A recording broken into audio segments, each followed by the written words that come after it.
ओम नमो भगवते वासुदेवाय नमः। स्वागत है आपका सनातन ज्ञान और संस्कार चैनल पे। भगवान श्री हरि विष्णु की कृपा आप सभी पर हमेशा बनी रहे। आज सुनते हैं पुरुषोत्तम मास महात्म्य के अध्याय 14 की कथा को। बाकी सभी अध्यायों की कथा का श्रवण करने के लिए आप सभी का हृदय से बहुत बहुत आभार। और जिन्होंने भी इन कथाओं का श्रवण नहीं किया है वे हमारे चैनल पर जाकर इन कथाओं का श्रवण अवश्य करें। तो सुनते हैं अध्याय 14 की कथा को। श्री नारायण जी बोले, इसके बाद चिंता से आतुर राजा दृढ़ंबा के घर वाल्मीकि मुनि आए, जिन्होंने परम अद्भुत तथा सुंदर रामचंद्र जी का चरित्र वर्णन किया है। राजा दृढ़ंबा ने दूर से ही वाल्मीकि मुनि को आते हुए देखकर घबराहट के साथ जल्दी से उठकर भक्ति युक्त हो उनके चरणों में दंडवत प्रणाम किया। भली भांति पूजा कर उत्तम आसन पर ऋषि को बैठाकर उनके चरणों को गोद में लेकर दोनों हाथों से धोया और उस चरणोदक को बड़े हर्ष के साथ सिर से धारण कर शुक पक्षी की बात स्मरण करता हुआ राजा दृढ़ंबा ने मधुर वचन से यूं कहा, हे भगवान, इस समय मैं कृतकृत्य हूँ, भाग्यवान हूँ, मेरा जन्म सफल हुआ। हे प्रभु, आज मेरा मनोरथ पूर्ण हुआ है। आज आपके प्रत्यक्ष दर्शन से शास्त्रादिकों के यथार्थ अर्थ का ज्ञान सफल हुआ। हे जगत को पावन करने वालों के पावन करने वाले, आज मैं अपने भाग्य का क्या वर्णन करूं। श्री नारायण बोले, इस तरह वाल्मीकि मुनि को कहकर वह राजा मौन हो गए। बाद में वाल्मीकि मुनि उस राजा को विनय युक्त देखकर बड़े प्रसन्न हुए और जनता को आनंदित करते हुए बोले, हे नृपश्रेष्ठ, ठीक है, तुम में उक्त प्रकार की सब बातों का होना संभव है। हे राजन, तुम चिंता से आतुर क्यों हो? सो सब मन की बात कहो। ऐसा मालूम पड़ता है कि तुम्हारी कुछ कहने की इच्छा है, इसीलिए हे महामते उसे कहो। राजा दृढ़ंबा बोला, आपके चरण कमल की कृपा से हमेशा सुख ही है, परंतु हे विद्वान, हमारे हृदय में एक बड़ा संदेह है। वन में होने वाले शुक पक्षी के मुख से निकले हुए बाण के समान उस वचन को दूर करें। किसी समय मैं शिकार खेलने के लिए गहन वन में निकल गया। वहां भ्रमण करता हुआ एक तालाब देखा, उसका जल पिया। बाद में थकावट दूर करने के लिए एक बड़े बट वृक्ष के नीचे बैठ गया। अत्यंत घनी तथा सुंदर छाया वाले और मन एवं नेत्र को आनंद देने वाले उस वृक्ष पर बैठे हुए सुंदर शुक पक्षी को देखा।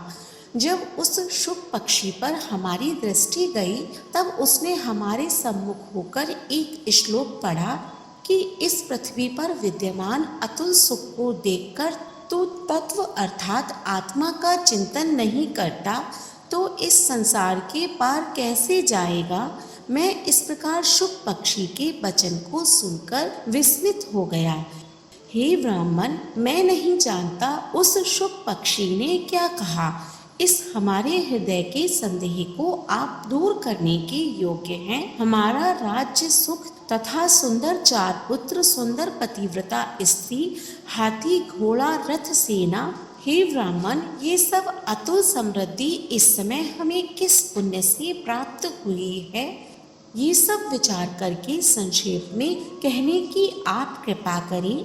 राजा दृढ़ंबा के वचन को वाल्मीकि मुनि सुनकर प्राणायाम कर एक मुहूर्त तक ध्यान में मग्न हो हाथ में रखे हुए आंवला के फल के समान विश्व संसार के भूत, भविष्य और वर्तमान विषय हैं, उनको हृदय में समाधि के बल से जानकर और निश्चय कर राजा से बोले, हे राजाओं में श्रेष्ठ, अपने पूर्व जन्म का चरित्र तुम सुनो। हे राजेंद्र, पूर्व जन्म में आप द्रविड़ देश में ताम्रपर्णी नदी के किनारे वास करने वाले सुदेव नामक ब्राह्मण थे। धार्मिक सत्यवादी, जो मिल जाए उतने से ही संतोष करने वाले वेदाध्ययन में संपन्न, विष्णु भक्ति में परायण रहा करते थे। आपने अग्निहोत्र आदि यज्ञों के द्वारा भगवान हरि को प्रसन्न किया। इस प्रकार रहते हुए तुम्हारी गुणवती स्त्री थी वह गौतम ऋषि की सुंदर कन्या गौतमी नाम से प्रसिद्ध शंकर की सेवा में तत्पर पार्वती के समान तुम्हारी प्रेम से सेवा करती थी। गृहस्थाश्रम धर्म में धर्मपूर्वक वास करते बहुत समय बीत गया, परंतु तुम्हें कोई संतान नहीं हुई। एक दिन अपने स्त्री से सेवित आसन पर बैठा हुआ दुखित ब्राह्मण गदगद स्वर से बोला, अय सुंदरी, संसार में पुत्र से बढ़कर दूसरा सुख नहीं है और तपदान से उत्पन्न पुण्य दूसरे लोक में सुख देने वाला होता है। शुद्ध वंश में होने वाली संतान इस लोक में तथा परलोक में कल्याण करने वाली होती है।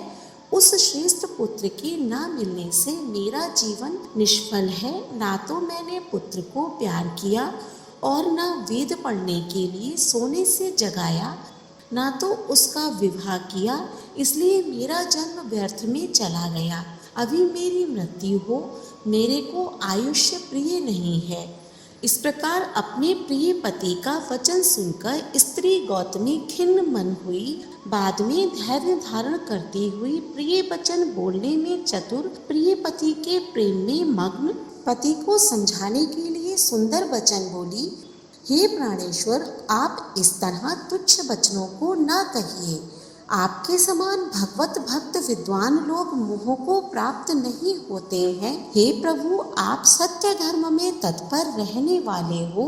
आपने स्वर्ग को जीत लिया है। हे सुव्रत अर्थात हे सुंदर व्रत करने वाले, आप जैसे ज्ञानी को पुत्रों से सुख की प्राप्ति कैसी, अर्थात ज्ञानी पुरुष पुत्रों से होने वाले सुख की इच्छा नहीं करते हैं। हे ब्राह्मण, पहले चित्रकेतु नामक राजा पुत्र शोक से संतप्त हुआ, तब नारद और अंगिरा ऋषि के आने पर पुत्र शोक से मुक्त होकर संसार से उद्धार को प्राप्त हुआ। इसी प्रकार राजा अंगवेन नामक दुष्ट पुत्र के कारण रात्रि के समय वन को चला गया।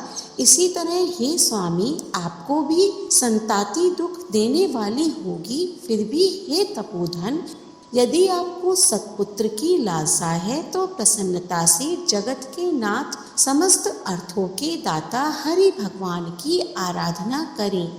हे ब्राह्मण, पहले शंकराचार्य कदर्म ऋषि ने जिनकी आराधना कर पुत्र को प्राप्त किया, जो कि पुत्र योनियों में श्रेष्ठ कपिल देव नाम से प्रसिद्ध हुआ, ब्राह्मण श्रेष्ठ इस प्रकार अपनी धर्मपत्नी के वचन को सुनकर तथा निश्चय करके उस अपनी गौतमी स्त्री के साथ ताम्रपर्णी नदी के तट पर गया। बाद में वहां जाकर उस पवित्र तीर्थ में स्नान करके अत्यंत श्रेष्ठ तप करने लगा।